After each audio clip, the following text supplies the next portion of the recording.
내 죄를 정케 하사 주의 일꾼 삼으신 구세주의 넓은 사랑 항상 찬송합니다. 나를 일꾼 삼으신 주 크신 능력 주시어 언제든지 주 뜻대로 사용하여 주소서. 죄의 짐을 풀어주신 주의 능력 크도다. 나를 피로 사신 예수 내 맘속에 오소서. 나를 일꾼 삼으신 주 크신 능력 주시고 언제든지 주 뜻대로 사용하여 주소서. 나를 일꾼 삼으신 주 크신 능력 주시고 언제든지 주 뜻대로 사용하여 주소서.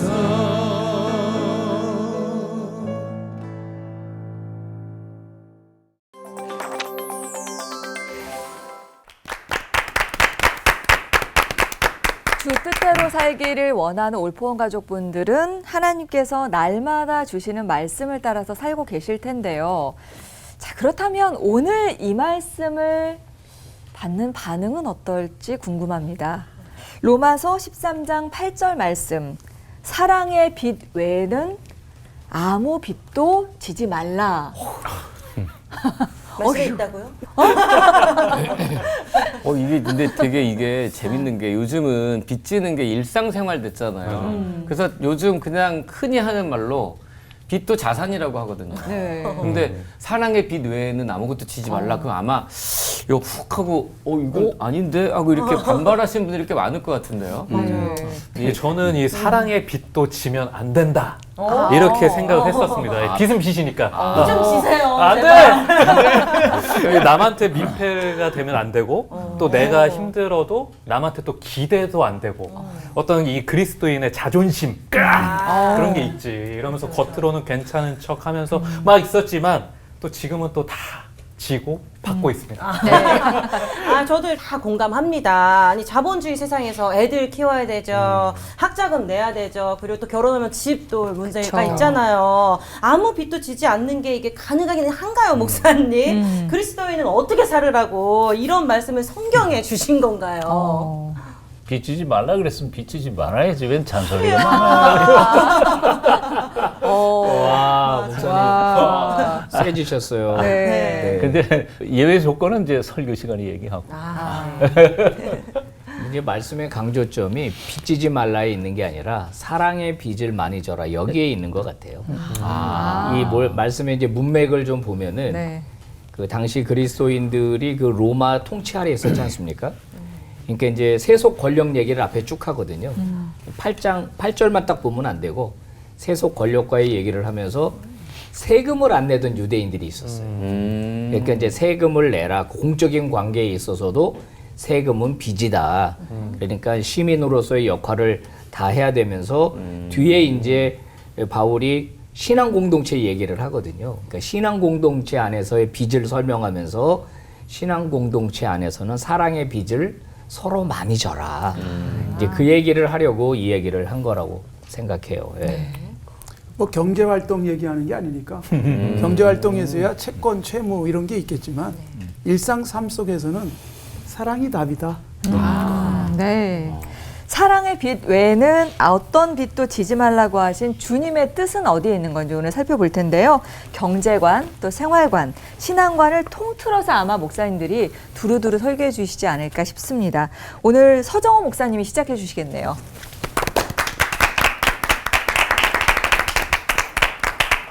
빚을 져본 적이 있으세요? 예, 저는 져본 적이 있어요. 신학교, 신학생 시절에. 너무 힘들더라고요. 그 사람이 사는 게 아니었다고요. 빚 갚기 전까지는 정말 빚쟁이가 오면 골목으로 도망가야 되고 뭐 그랬었습니다. 자, 오늘의 첫 마디, 한 큰 덩어리는 두 마디 했으면 좋겠습니다. 첫 번째 늘 말씀은 바로 있는 거예요. 빚은 무조건 가능한 하면 뭐 둘 중에 어디로 가야 할지 나는 모르겠는데 무조건과 가능하면 사이에 아마 들어있다고 생각이 드는데요. 아무 빚도 누구에게도 지지 마라. 심각하게 우리가 받아들여야 된다고 생각합니다. 특별히 지금 자본주의 사회에 돈 없으면 삶 자체가 얽매이는 이 시대에는 더더욱 조심해야 한다는 생각이 듭니다. 요즘에는 돈 빌려주겠다는 광고들이 엄청나게 나와요. 마치 공짜로 주는 것처럼 그렇게 얘기해놓고는 빚을 진 그 다음부터 그 인생은 저당 잡히게 되어버리고 마니까요. 내 인생이 저당 잡히고 싶지 않다면 가능한 한 우리는 빚을 지지 않도록 노력을 해야 되는 게 원칙이라고 생각합니다. 어떻게 그렇게 살아갈 수 있을까? 방법은 간단해요, 아주. 버는 것보다 적게 쓰면 되죠. 그 쉬운 방법을 우리 자꾸 잊어먹어. 그러네. 인생이란 뭘까? 관리라고 생각이 돼요. 시간 관리예요, 인생은. 그리고 돈 관리이고요. 사람 관리이고요. 자기 감정 관리이고요. 관리를 못하면 인생은 망할 수밖에 없어요. 시간도 잘 관리해야 하고 돈도 잘 관리해야 하고 사람들 만나는 만남도 관리해야 합니다. 충동적으로 하다가 보면 망할 수밖에 없는 거죠. 자, 근데 이제 두 번째는 이미 빚졌어. 물론 이 사업을 위하여 투자한 것은 그 뭐 투자해서 하는 거하고 예외로 얘기하고 어쩔 수 없이 빚을 졌어요. 갑자기 병원비를 낸다든지 아니면 학자금 때문에 했다든지 그럴 경우에 어떻게 할 거냐? 첫째는 기도부터 해야 하는 겁니다. 기도하라. 빚의 굴레에서부터 벗어나고 싶다고 하나님 앞에 기도하라. 자유케 되기를 원합니다. 남의 인생이 매였습니다. 그래서 소신껏 사랑할 수가 없습니다. 하나님 도와주십시오. 기도부터 해라. 두 번째는 하나님도 아마 우리가 빚에 매여서 사는 걸 원하지 않으실 거라고 생각이 들어요. 두 번째는 갚을 계획을 세우라 하는 거죠. 구체적으로. 계획을 세웠다면 하나씩 자기의 지출을 줄여가야 할 필요가 있는 거죠. 계획을 세워요. 차도 줄이고 집도 줄이고 생활비도 줄이고 그러면서 노력하다가 보면 내 생각보다 훨씬 더 빨리 갚을 수 있을 때가 다가온다고요. 제 경우가 그렇더라고요. 예. 기도하면서 세우고 쓰임새 줄여 가다가 보면 거기서부터 자유하게 될 때가 훨씬 더 내 기대보다 훨씬 더 가까이 지불할 수 있게 되리라고 생각합니다. 세 번째 있습니다. 저는 이것에 실패한 많은 그리스도인들을 많이 봅니다. 협상하는 거예요. 제가 사업하려고 투자해서 끌어서 사업했는데 망했어요. 갚을 수가 없어. 교인들한테 돈 끌어다가 해놓고 사업해놓고 망했어. 도망가 버려 그냥. 장로님이고 집사님이고 심지어는 목사님까지 돼요. 그건 참된 그리스도인의 모습이 아니라고 생각해요. 협상해요. 나 지금 내가 할 수 있는 거, 갚을 수 있는 거는 내가 이거 팔고 저거 하고 앞으로 노력해가지고 이 정도는 갚을 수 있을 것 같은데 최선을 다해서 나머지는 내가 갚을 수 없을 것 같아. 어떻게 했으면 좋겠나. 협상하면서 같이 딜하면 아마 제주도 그런 생각이 들 거예요. 아무것도 안 받는 것보다는. 그리고 솔직하게 정직하게 와서 협상하는 그 사람을 신실성을 믿고 기다려주지 않겠나 하는 생각이 들죠. 마지막 결론은 내면 바로 그런 겁니다. 끝까지 기도하면서 빚 문제는 자유롭게 해방되면서 살아가는 그리스도인의 삶이 참 필요하다는 것이고요. 가장 중요한 것은 바로 이런 겁니다. 아까 얘기했던 사랑의 빚 얘기입니다. 왜 사랑의 빚 얘기가 나왔을까요? 금전적인 문제를 우리가 열심히 이렇게 아무리 빚 안 지고 산다 해도 그렇게 살 수 없는 사람들이 많습니다. 예를 들어서 지체장애이신 분들은 아무리 죽었다 깨도 남의 도움을 받지 않고는 못 살아가요. 가장이 갑자기 세상을 떠났어요.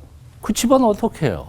그러니까 사회복지 대책, 이것은 사회나 아니면 국가가 해야 되는 거지만 그것 가지고는 못 살았기 때문에 우리 그리스도인의 형제들이 조금 유효한 사람이 사랑에 빛을 주고 또 우리는 받을 때에 하나님께서 이 세상을 위하여 마련해 놓으신 천국의 아름다운 모습이 우리 속에서 이루어지지 않을까 하는 생각을 듭니다. 사랑을 줄 수 없을 만큼 가난한 자도 없고요. 사랑을 받지 않아도 될 만큼 부유한 자도 없어요. 우리 찬양이 있지 않아요? 빚에서부터는 자유롭게 살아가도록 노력하십시다. 대신에 사랑의 빚을 지는 것에 대해서는 너무 부끄러워하지 말고 사랑의 빚을 나누고 섬기는 데 있어서는 또 우리가 풍성해질 수 있는 하나님의 사람들로 살아가실 수 있기를 축원합니다. 기도하겠습니다. 사랑하는 주 예수님, 곁에 있는 어렵고 힘든 이들과 함께 나누면서 사랑의 아름다운 세상, 따뜻한 세상 만들어가는 저희 그리스도인들이 다 되도록 축복하여 주시옵소서. 아멘. 예수님의 이름으로 기도합니다. 아멘. 아멘. 로마서는 여러분 잘 아시지만 12장까지와 13장과 나머지 이렇게 2등분을 할 수가 있어요. 12장까지는 주로 교리입니다. 이신칭의 교리. 13장부터는 실천편이에요. 실생활에서 어떻게 해야 될지. 근데 그 중에 이제 국가 권력과의 관계, 세금을 내는 과의 관계, 그거를 이제 바울이 설명을 하는 겁니다. 그리고 이 빚 얘기를 딱 틀어가지고 어디로 연결시키냐면 신앙 공동체 안에서의 생활에 대해서 바울이 이제 교훈을 주고 있는 거예요. 근데 십계명 중에 이웃 사랑에 관련된 부분들을 바울이 이 본문 뒤에서 열거하거든요. 이웃을 사랑할 때 중요한 게 뭐냐 그러면서 먼저 소극적인 거, 도둑질하지 말아라. 도둑질은 뭐죠? 이웃에 있는 물건을 가지고 오는 거니까 이건 이웃 사랑의 반대인 거예요. 그 다음에 다른 사람의 소유를 탐내는 거, 이것도 이웃 사랑을 못하게 만드는 거니까 이거 이제 하지 마라 이렇게 이야기를 합니다. 사람과 사람과의 관계가 진실해야 되는데 거짓말을 하는 거, 이건 가면을 쓰는 거잖아요. 그러니까 그렇게 하는 것은 이웃 사랑이 아니다 이렇게 이제 말하는 겁니다. 그러면서 신앙 공동체 안에서 중요한 건 뭐냐, 사랑의 빚을 서로 많이 지고 많이 베풀어야 된다 이야기를 하는 거예요. 사랑은요, 주는 사람이 있고 받는 사람이 있잖아요.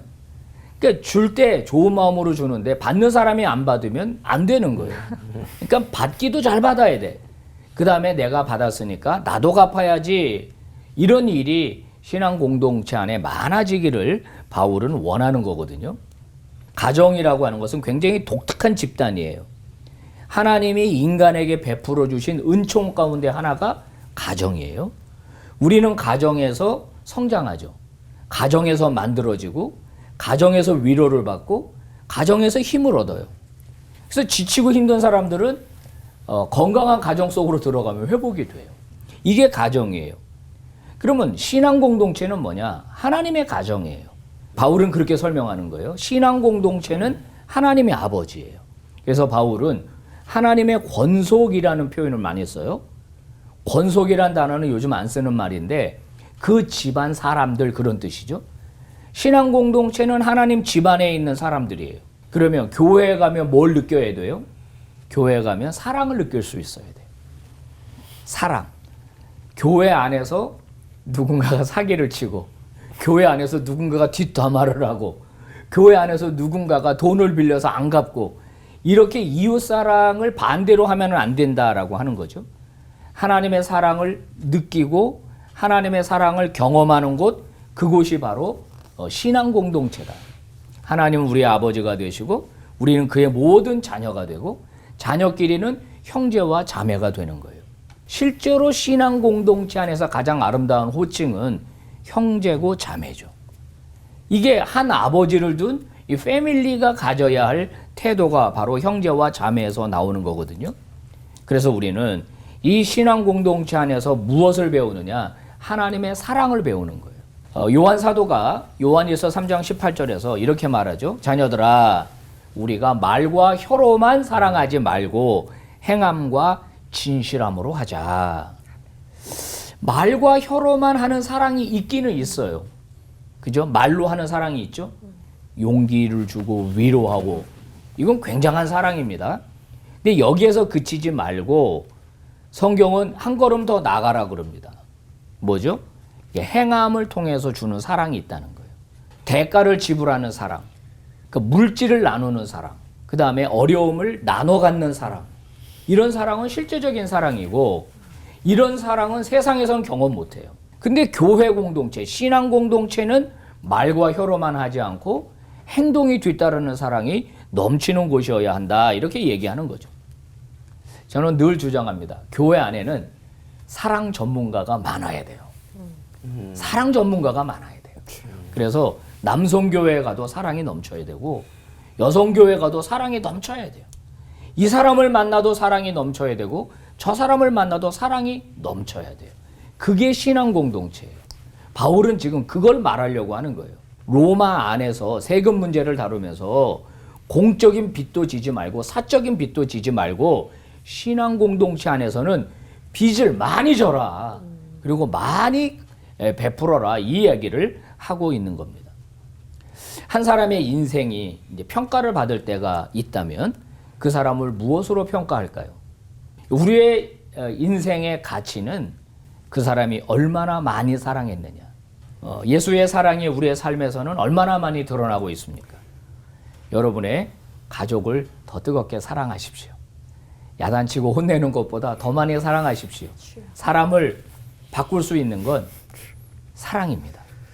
그리고 신앙 공동체 안에 가셔서 더 많은 사람들을 사랑해서 정말 사랑의 빚을 많이 베풀고 많이 지는, 그래서 이 세상과 구별된 신앙 공동체를 세워가는 그런 믿음의 종들이 다 되시기를 바랍니다. 기도하겠습니다.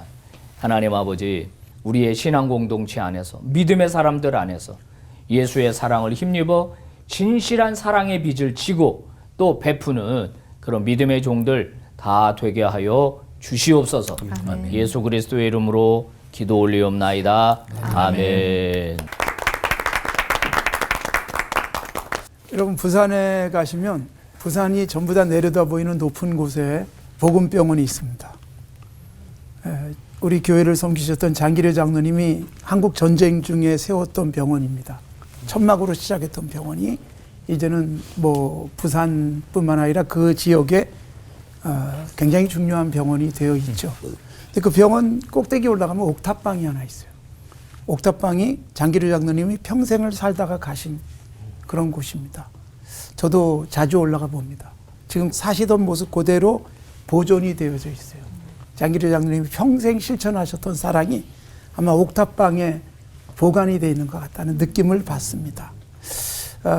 장기래 장로님께서 천국에 가신 게 저로서는 굉장히 이렇게 개인적 인연으로 따지면 1995년 제가 첫 주일부터 산재교회를 섬겼는데 그해 성탄절에 천국에 가셨어요.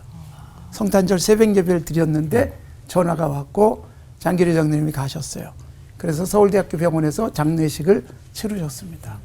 장로님이 섬기셨던 병원 장례식장에서 그분을 작별을 했습니다.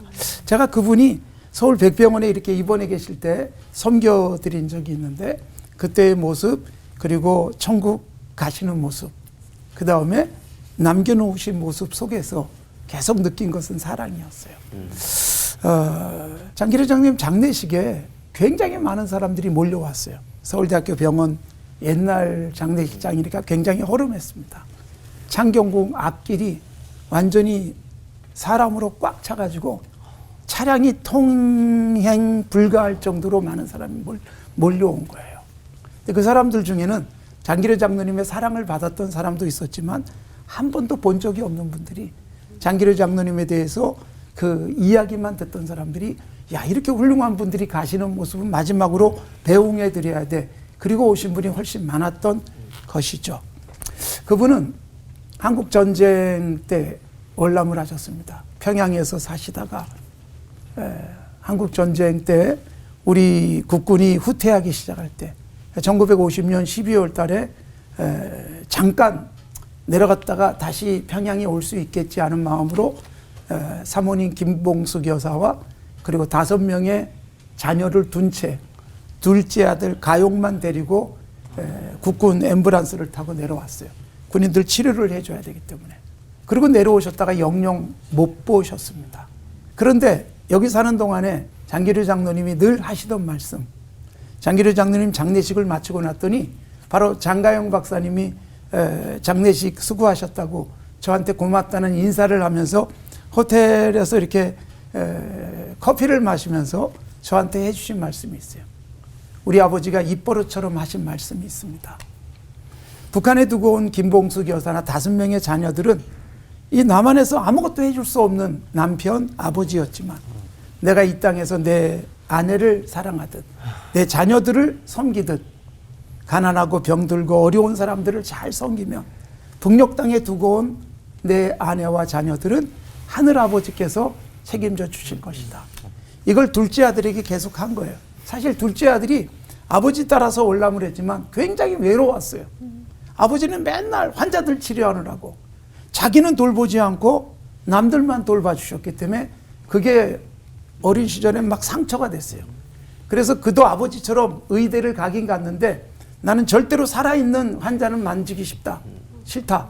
그래서 해부학과를 선택한 겁니다. 죽은 사람만 만지는. 그 정도로 상처를 줬지만 아버지를 통해서 결국 그 아들도 깨달은 건 뭐냐? 아, 우리 아버지가 주님을 섬기듯 수많은 사람을 섬기며 살았기 때문에 북녘 땅에 두고 온 그 가족들도 하나님이 정말 책임져 주셨다는 것을 이 장가영 박사가 북한에 가서 헤어진 가족들을 만나면서 확인을 했어요. 그래서 그 월남자의 가족이지만 너무너무 잘 됐습니다. 장기료 장로님은 수많은 사람에게 사랑을 베푸셨어요. 그분이 천국 가시기 2달 전에 이런 유언을 남겼습니다. 내가 죽으면 묘비에다가 이렇게 써달라. 주님을 섬기다 간 사람. 그래서 지금도 여러분들이 마석에 있는 모란공원에 가면 주님을 섬기다 간 사람, 그런 묘비를 볼 수가 있습니다. 장기료 장로님이 주님을 섬기는 방법이 뭐였을까요? 가난하고 배고프고 병들고 치료받을 수 없는 사람을 주님처럼 사랑했습니다.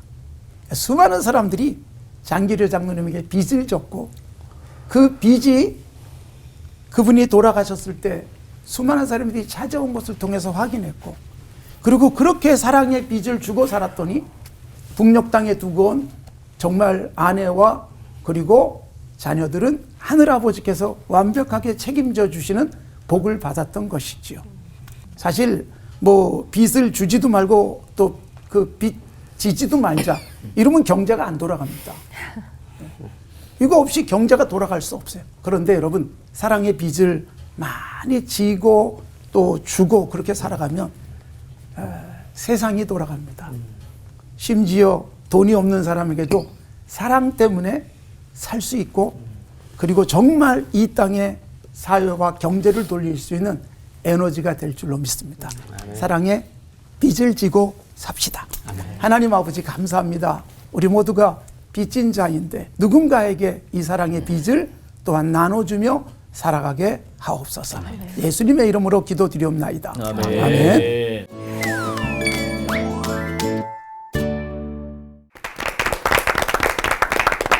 세 분 목사님의 설교 잘 들어봤는데요. 어떠셨어요? 과연 내 현실에서도 적용 가능한 말씀인가 좀 떠올리며 들어보셨을 것 같아요. 빚이라는 것과 또 죄라는 것이 이렇게 같은 단어를 사용해서 이렇게 했던 그런 뉘앙스 또 이런 걸 말씀해 주셨는데, 그래서 우리가 빚을 지는 부분에 대한 부분들을 우리 목사님들이 이제 좀 편한 자리니까 이제 좀 한번 그 부분에 대해서도 죄랑 연결해서 네.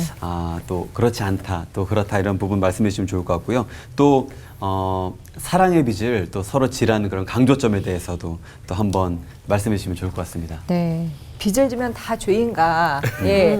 아니면 또 사랑의 빚에 대한 강조인가? 말씀해 주셨지만 정리도 해 주시면 좋을 것 같아요.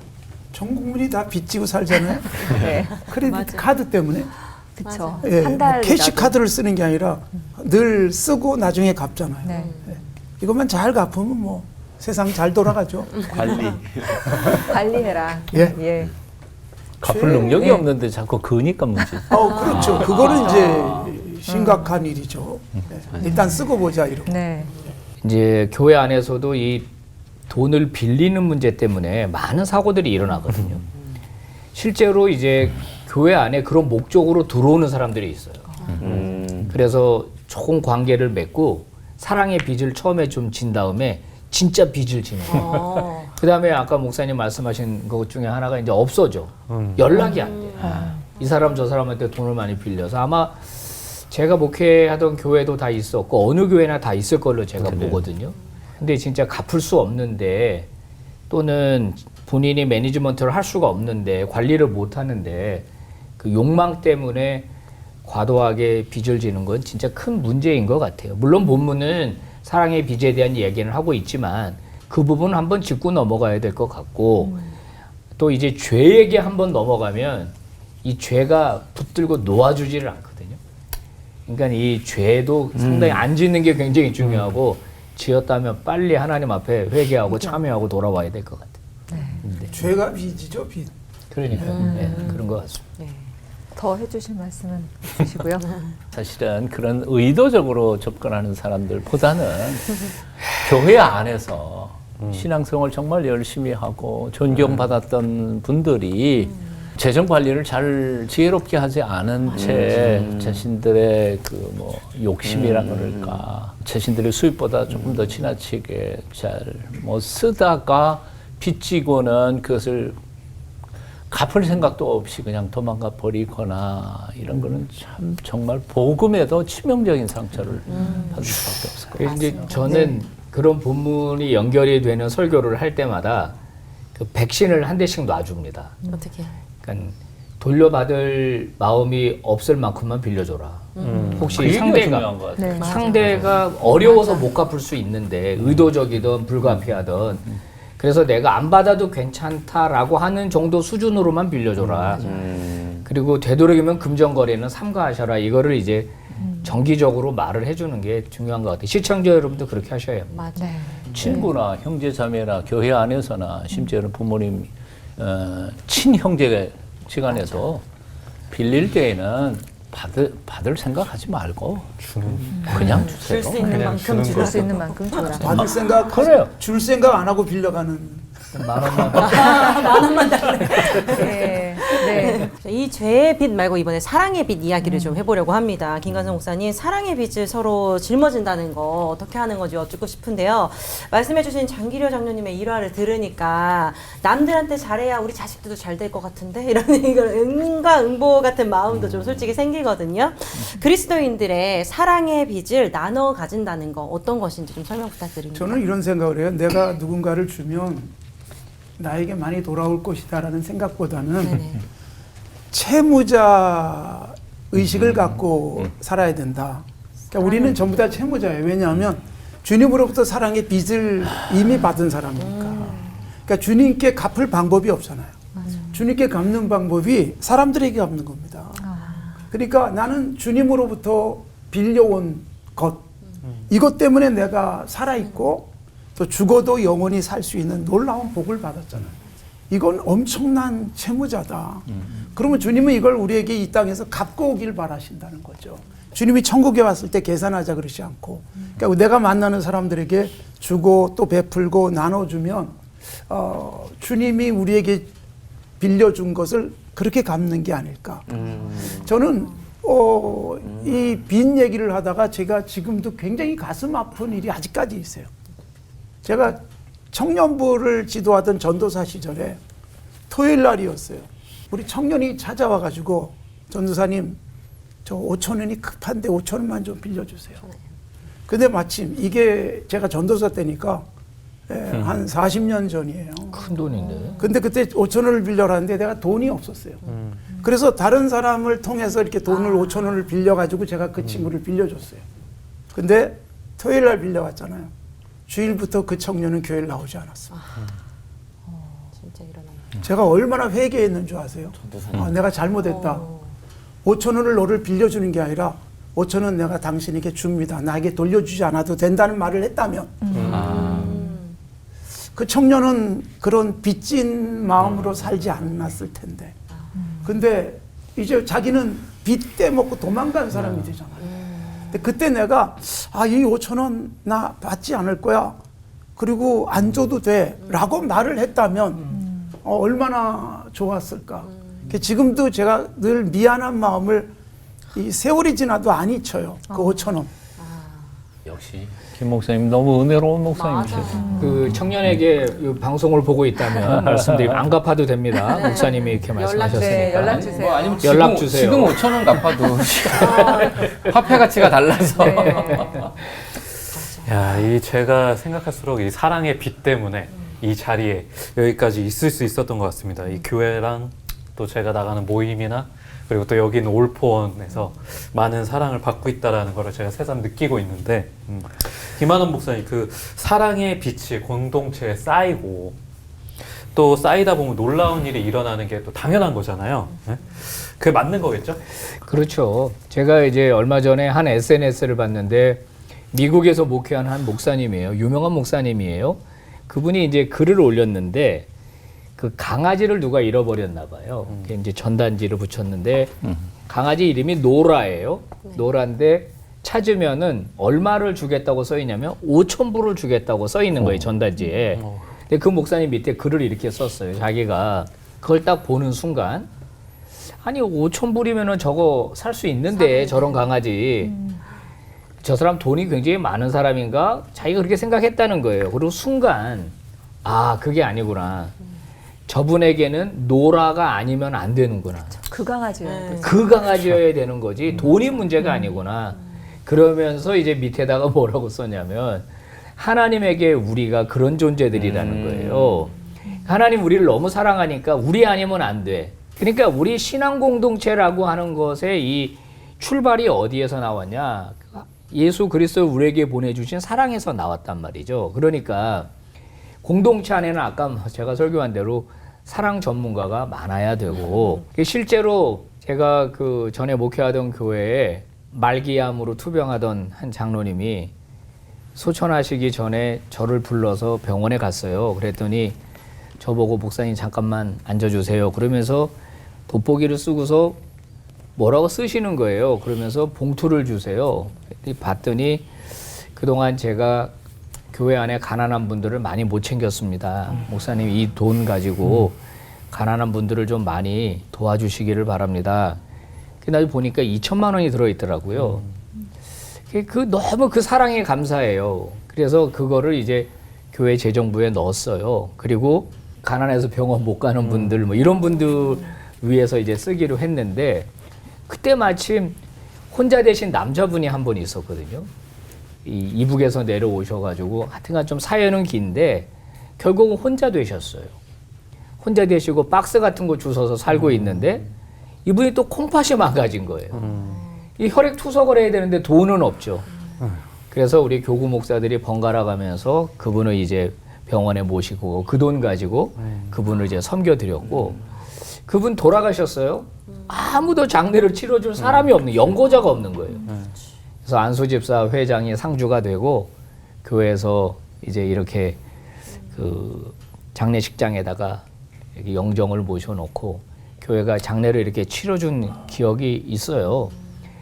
그러니까 이런 일들이 교회 안에서 좀 많아져야 되는 거 아닌가 이런 생각을 해보면서 사랑의 빚이 많이 쌓일수록 신앙 공동체는 더 예수 공동체와 가까워진다. 네, 그런 것 같아요. 사랑의 빚을 많이 좀 지라. 네. 그렇게 그럽시다. 아름다운 사랑의 빛 이후에 드릴 질문이 아닌 것 같은데 내 다음 질문이 또 다른 사랑의 질문이거든요. 네. 이 또 다른 사랑이 뭐냐면 집에 있는 가방 사랑, 구두 사랑, 너무 집에만 가만히 있어 쇼핑하지 말더니 홈쇼핑 사랑, 장비 사랑, 차 사랑, 시계 사랑 이런 거. 또 이렇게 커질수록 나한테 그래. 시계 사랑은 이제 차 사랑, 사업 사랑 이렇게 벌리는 사랑 있잖아요. 네. 근데 그렇게 감당할 수 없을수록 이렇게 계속 커지는 그 빚의 굴레가 생겨서 헤어나올 수 없게 되는 그럴 저희들의 쓸데없는 사랑 때문에 분명 오늘 현답을 두 가지 주셨어요. 왜 그거 쓰지 말라는데 빚져가지고 그거랑 버는 거보다 조금 쓰면 되지 두 개를 주시긴 하셨지만 그리스도인의 이 재정 원칙 요거 지켜라 또 정해주시면 뭐 좋겠습니다. 서정우 목사님. 네. 교회 안에서의 사랑의 섬김, 그것도 사실 돈이 있어야 하잖아요. 뭐 많든 적든 간에 돈이 있어야 나눌 수 있는 거지. 내가 돈 한 푼도 없는데 남을 나눌 수는 없잖아요. 물론 어떤 분들은 남의 거 빌려가지고 지 것처럼 이렇게 해서 나눠주는 사람들도 있긴 하지만 그러려면 재정 관리를 철저히 자기 자신에게 대해서는 철저히 해야 되는 거고 그래서 사실은 이 돈 문제의 최종 원칙은 돈 문제가 아니고 사실은 우리 마음의 문제라는 생각이 들어요. 하나님과 나와의 관계. 내가 지금 소유하고 누리고 있는 이 모든 것들이 하나님께로부터 받은 선물이라고 하는 점에서 그리고 이 선물은 하나님께서 나를 통해서 일하시고자 하시는 사명의 도구라고 하는 관점에서 생각해 보면 이 돈 가지고 내 마음대로 저 끌린다 그래가지고 그냥 팍 사고 또는 투자도 좀 지혜롭지 못하게 영끌 해가지고 지금 아파트를 산다든지 이런 것들은 그리스도인으로서는 하나님 앞에 합당치 않은 것 아닐까. 그래서 돈 문제의 제일 첫 번째 문제는 어떤 분이 그랬습니다. 하나님께 물어. 내 마음이 하나님이 기뻐하시는 일이라면 뭐 투자도 하고 뭐 빚질 수도 있는 거죠. 하나님 앞에서 내 마음이 정말 이게 하나님이 기뻐하시는 일이냐 아니냐 따져보면서 빚을 질 수도 있지만 또 가능하면 빚지지 않고 유효한 재물들이 내 손에 있도록 해서 그것이 필요한 사람들에게 넉넉히 나눌 수 있도록 준비하는 것이 우리 그리스도인의 최종 원칙이 아닐까 그런 생각이 맞습니다. 맞습니다. 맞습니다. 하나님께서 우리에게 주신 것을 우리가 어떻게 성실하게 신실하게 잘 써야 될 것인가에 대한 생각을 좀 하게 되는 것 같은데요. 근데 카드 빚은 또 빚이 아닌 것 같고 대출도 뭐 갚으면 되지 이런 생각으로 살고 있는 우리로서는 한번 좀 정신을 좀 차려야 될 말씀인 것도 같습니다. 예, 이번에는 피하기 어려운 빚처럼 목사님들이 아찔하게 만드는 순서가 기다리고 있죠. 오늘의 돌발 질문은 어떤 질문을 준비하셨을까? 저도 궁금하네요. 저도 궁금합니다. 네. 저처럼 여기 쌓여 있을 것 같은데. 여기 쌓여 있네. 다행이다. 불안불안하시죠? 빚 전화, 빚 독촉자 나오는 것처럼. 자, 진짜 돌발입니다. 듣고 바로 대답해 주시면 됩니다. 나도 빚 때문에 생고생을 해본 적이 있다, 없다. 하나, 둘, 셋. 있다. 설교 시간에 이미 고백했어요. 네. 없는 것 같은데. 한번 생각나신다면. 네. 언제 두 분은 어떻게 있으시구나. 고생을 하셨는지 그것도 네. 한번 얘기해 주시면 좋을 것 같습니다. 네. 간단히 얘기하면 이러죠. 저희 고향은 춘천인데 춘천에서 부모님하고 같이 살다가 신학교 올라오면서 부모님들이 따라오시겠대요. 그래서 춘천에 있던 집을 팔고 서울에다가 집 장만하는데 이게 뭐 안 되잖아요. 그러니까 그때 돈으로 한 1,200만 원 정도 엄청 컸던 거예요. 그렇죠. 그거를 빚을 지고 서울 쪽에 집을 샀죠. 저 신학교 바로 그 옆 동네에다가 그거 갚느라고 한 5년 고생 직사하게 했습니다. 아까 얘기했던 것처럼 집 장사하는 집사님한테 쏘가서 오 마이 갓. 이 돈은 이건 뭐 그냥 쉽게 갚을 수 있습니다. 이건 다 자신이 해가지고 빌려드립니다. 뭐 그래가지고 여하튼 그 양반이 담보를 했는데 사실은 갚을 건 내가 다 갚아야 되니까 그래서 그 양반 보기만 하면 골목으로 도망가고 한 5년을 정말 고생하다가 정말 다 갚고 완전히 갚는 날 로마서에 있는 사도 바울의 고백이 다 갚았다. 그야말로 테텔레스타이. 예수님께서 다 이루었다 하시던 말씀하고 똑같이 와 완전 해방이고 자유였어요. 네. 그래서 저는 그 후로는 돈 없으면 안 써요. 번 만큼만 먹는 거예요. 빚 우리 부산에서 목회할 때 우리 막내가 우유값이 없어서 그래서 담임 목사님 댁에 가고 우리 집사람이 10,000원, 5,000원 꼬은 거 이외에는 굶으면 굶어도 안 사면 안 사도. 저는 이제 돌아온 탕자에 속하는 목사인데 직장 생활을 좀 하다가 좀 늦게 조금 늦게 이제 신학교 문을 두들겼어요. 그 직장 생활 몇 년 이제 하는 동안 아까 우리 서 목사님께서 하지 말라고 하는 짓을 이제 다 했기 때문에 예, 그래서 빚진 자의 심정이 뭔지 저는 너무너무 잘 알아요. 물론 이제 그리고 하나님의 부름을 받고 신학교로 들어간 다음에 제 삶은 이제 완전히 달라졌고 그 이후에 나는 예전에 나를 만났던 사람들을 만나지 않기 위해서 하나님께 늘 기도하며 이 방송을 보는 분들 있으면 죄송합니다. 그분들 중에 저는 새 사람이 되었습니다. 예수 그리스도 때문에 빚진 적이 있는데 그거는 신학하기 전이다. 철 모를 청년회 때 카드 돌려막기 좀 해봤다. 해봤다. 네. 사실 나는 이렇게 빚을 갚느라고 고생은 안 했지만 네. 내야 될 돈을 못 내는 거. 학교를 다니는데 이제 중학교 때 그게 그 7,000원이었어요. 일기분 등록금이. 근데 그게 없었어요. 너무 옛날 분이시네. 그래가지고 도대체 학교 가면 선생님이 그때는 뭐 맞아요. 돈을 가져오라고 이름으로 갖고 옛날에는 그러죠. 출석부에 이렇게 등교 정지 이런 거 도장 꽉꽉 찍혀 있었어요. 여러분 보셨는지 옛날에. 모르겠지만 끔찍하게 도장을 찍어놓고 선생님이 그거 들이대면서 너 돈 언제 가져올 거야? 그렇죠. 이러던 시절이었어요. 저녁에 학교 갔다 와서 신문을 돌리면서 돈을 좀 벌려고 그랬는데 그것도 잘 안 돼. 수금이 안 돼가지고 망했어요, 사실. 그래가지고 이제 이게 돈은 학교에다는 못 내고 또 이게 해결도 안 되니까 가출을 한 적이 있어요. 그래서 내가 생전 처음 중학교 2학년 때 가출을 해서 해결해 보려고 그랬는데 가출해도 해결이 안 되더라고요. 그래서 이제 2박 3일 만에 돌아왔는데 그때 내야 될 돈을 못 내고 살아가는 거 너무 힘들더라고요. 요즘은 급식을 이렇게 뭐 학교에서 막 해주지만 왜 이렇게 그 가난한 사람에게 이렇게 옥수수 빵을 주는 게 있었어요. 초등학교 때.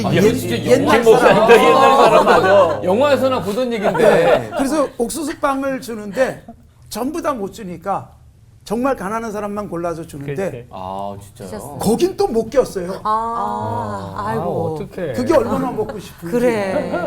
요즘도 옥수수빵 보면 너무 맛있어. 그때 못 먹은 빵을 내가. 예. 오늘은 사랑의 빚 외에는 지지 말라라는 주제로 이야기를 하고 있는데요. 사랑의 빚을 지고 사는 게 얼마나 또 행복한 일인지 반면에 또 경제적인 빚이 얼마나 우리에게 굴레가 되는지에 대한 이야기를 나누고 있습니다. 근데 정말 삭막한 세상에서 이 서로 사랑의 빚을 지라는 말씀은 너무나 그 말씀만으로도 위로가 되고 따뜻한 것 같아요. 그 말씀드려서 어떤 생각했냐면 사랑의 빚을 지면 빛의 삶을 산다라는 생각이 좀 들었었어요. 그렇죠, 멋있네. 근데 궁금한 거는 목사님들도 사랑의 빚을 진 적이 있으세요? 엄청 많죠. 그리고 또 혹시 그러면 사랑의 빚을 그쪽 상대방이 안 갚아서 하나님이 대신 갚아주신 경험들 그런 경우도 혹시 있으신지? 저는 고등학교 2학년 때 교회 나갔는데 중학교 1학년 때부터 모 교회 안수 집사님이 각 동사무소에다가 아까 김 목사님 말씀하셨던 것처럼 월사금 못 내는 아이들, 학교에 성적이 조금 좋은 아이들 뽑아가지고 동네에서 한 명씩 해가지고 춘천시 전체에서 그렇게 줬어요. 그 내가 중학교 1학년 때면 난 교회 다니지도 않던 시절부터 그렇게 빚을 얻었다. 너무너무 감사했지. 아마 고등학교 2학년 때 왜 내 발로 우리 어머니하고 같이 예배당을 갔을까? 그 빚 채무의식이 아니었을까? 그런 생각은 복음도 모르고 하나님도 모르고 예수님도 몰랐지만 그 채무의식 때문이 아니었을까 하는 생각은 좀 해봐요.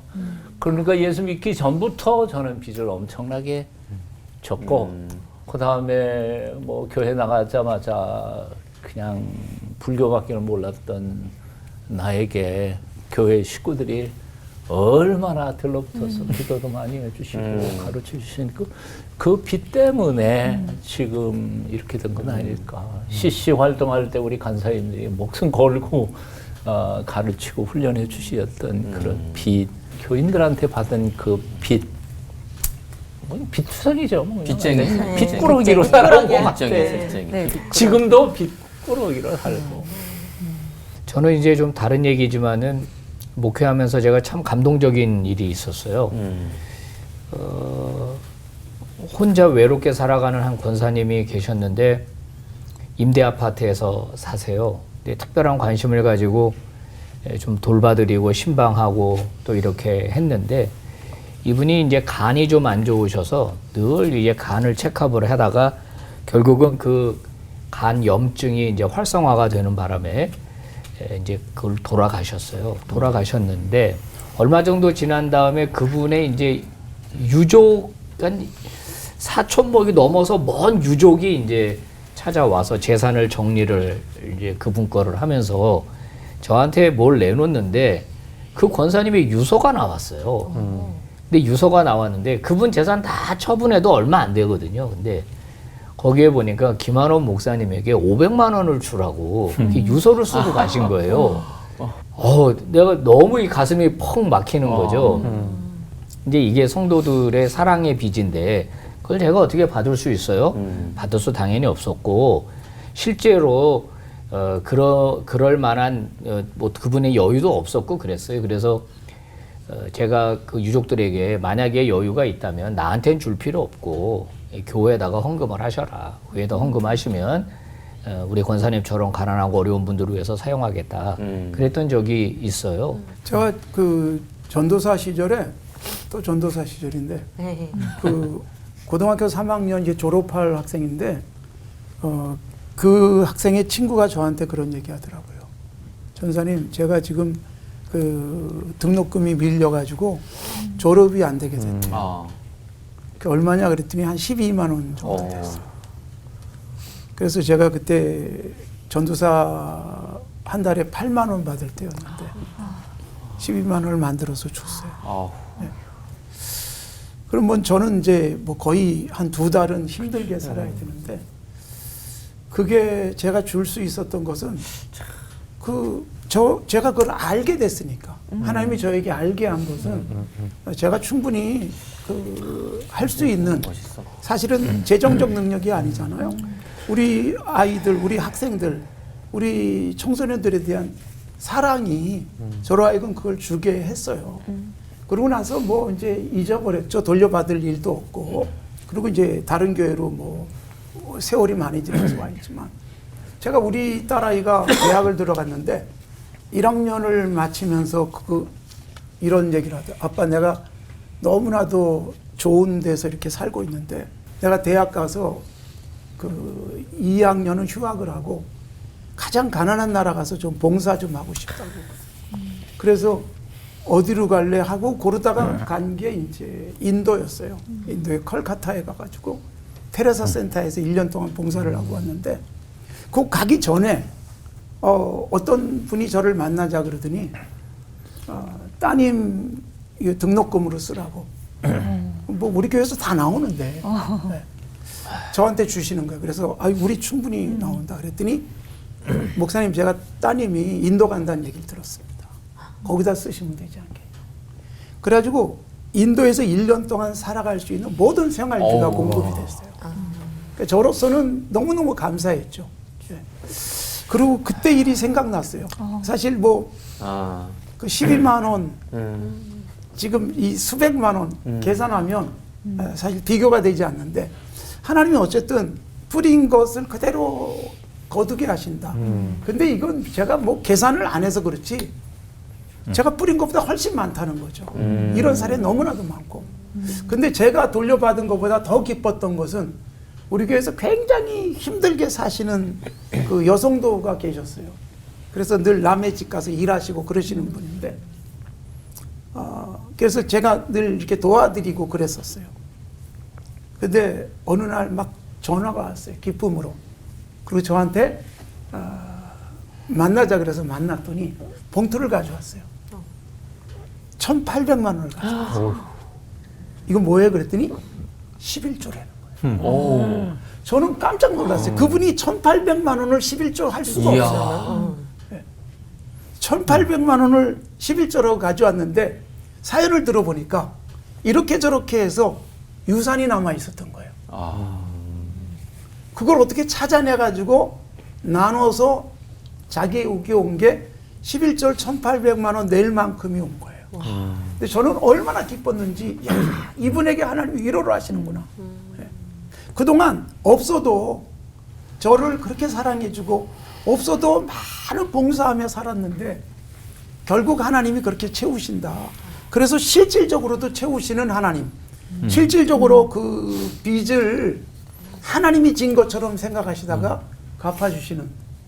그러니까 가난한 사람에게 구워주는 것은 하나님께 빌려주는 것으로 생각하라고 잠언에서 그렇게 말씀하고 있거든요. 저는 그래서 우리가 이렇게 살아가면서 누군가에게 따뜻하게 해주는 것은 최고의 그 복이 아니겠냐. 그 사랑이 어마어마한 힘을 갖고 있다. 그 야곱이 그 라헬을 사랑하는 바람에 7년을 며칠처럼 여겼어요. 7년 동안 무보수로 노동을 하는데 사랑이 7년이 아무것도 아닌 거예요. 그러니까 우리가 사랑하면 나한테서 지출되는 몇백만 원이든 몇천만 원이든 그게 아깝지 않고 오히려 즐거울 수 있지 않겠냐. 사랑을 가슴에 가득 담을 수 있는 것은 주님이 우리에게 준 사랑이 너무나 크기 때문에 깨달으면 가능하다. 네. 충분히 이렇게 회전이 됩니다. 네. 세상에서는 내가 빌린 사람한테 그 사람에게 갚아야 되지만 하나님의 방식은 그게 아니라 우리에게 사랑을 준 사람에게 갚는 거, 사실 그건 너무 정없는 것 같고요. 그걸 통해서 세상에 하나님의 정의가 또 사랑이 흘러가도록 우리가 이렇게 통로 역할을 잘했으면 좋겠다 생각을 해봤습니다. 오늘 사랑의 빚쟁이들 다 같이 사랑의 끝인사 달콤하게 좀 외쳐볼까요?